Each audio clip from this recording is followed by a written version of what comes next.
Sa gitna ng tuyong disyerto, ang Israel ay napuno ng pagod at pagrereklamo. Naaalala ang mga bagay na iniwan sa Ehipto, ang kanilang mga puso ay nag-aalala, at ang kanilang mga hinaing ay umabot sa Diyos. Tila nawawala ang kanilang pananampalataya.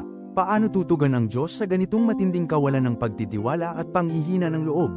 Ngunit ang Diyos, sa kanyang walang hanggang pag-ibig, ay nakita ang kanilang kalagayan, hindi siya nagalit, kundi nagpakita ng lubos na awa at paglalaan, nagpadala siya ng mana at mga pugo, at ibinuhos din ang kanyang espiritu sa mga matatanda.